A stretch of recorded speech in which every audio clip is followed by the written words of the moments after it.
centuries keep their ancestors' rules, beliefs and relationships with the landscape alive. The massive rock form of Ayers Rock, Uluru in the local Pamigu language, is an isolated sandstone rising 1,140 feet above the Red Desert Plain in the Northern Territory of Central Australia, 208 miles southwest of Alice Springs. This sacred place is seen by the Anangu as a living record of the dreamtime activities of their ancestors, and the appearance and origin of every feature of the giant rock around by the Anangu people of the area. One reason why the local Anangu population prefer tourists not to climb the rock is that the hiking path crosses one of the many traditional dreaming tracks on the site. Hopefully future work on possible connections between these fascinating superhighways and Aboriginal dreaming tracks might reveal important insights into the spiritual nature of both.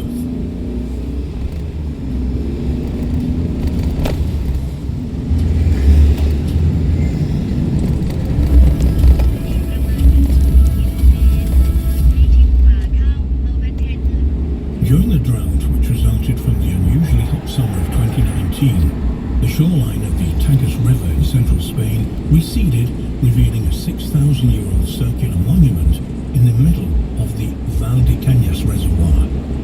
Known as the Dolmen of Guadalperal, this megalithic monument consists of more than 100 standing granite stones, some up to 6 feet tall, arranged in an 85-foot diameter circle. Some researchers believe that one of the stones in the monument has what may be the world's oldest map carved on it. And who built it, and what was it used for? The discovery of the monument.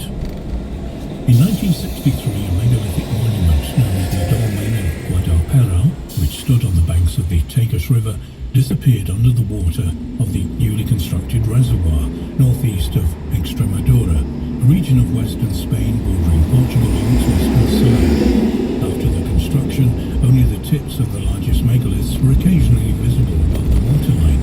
Surprisingly, there seems to be no outcry at the submergence of this ancient monument. Certainly nowhere near the level of the reaction of archaeologists, historians, and the public if the government planned to do something similar today. But the Dolmen of Guadalperal is far from being the only ancient monument in Spain which has become submerged over the last few decades. Spanish archaeologist Primitiva Bueno Ramirez commented that you couldn't believe how many authentic archaeological and historic gems are submerged under Spain's man-made lakes. Enrique Carrillo Cuenza, a researcher from the Spanish National Research Council, added, "We know dolmens submerged in reservoirs in other points of the Tagus, such as Guadancil, a few kilometers downstream from the Guadalperal. In 2019, it was revealed in the region that Spain's extremely dry summer had caused the waters of Valdecañas Reservoir to recede, uncovering the dolmen, which had largely been forgotten about by local inhabitants."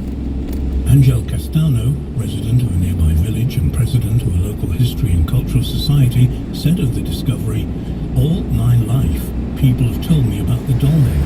I'd seen parts of it peeking out from the water before, but this is the first time I've seen it in full. It's spectacular because you can appreciate the entire complex for the first time in decades. We grew up hearing about the legend of the treasure hidden, and now we can finally get to view them.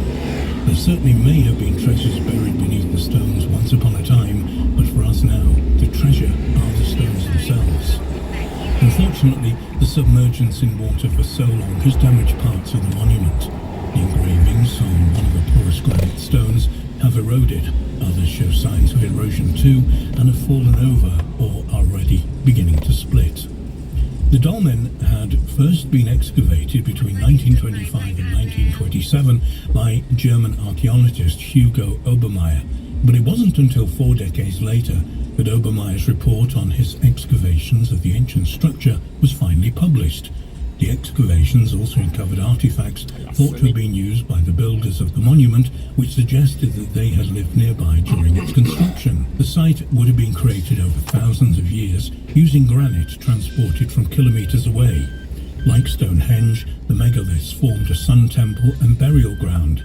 They seem to have a religious but also economic purpose, being at one of the few points of the river where it was possible to cross, so it was a sort of trading hub. The dolmen of the Guadaparal consists of about 140 granite boulders,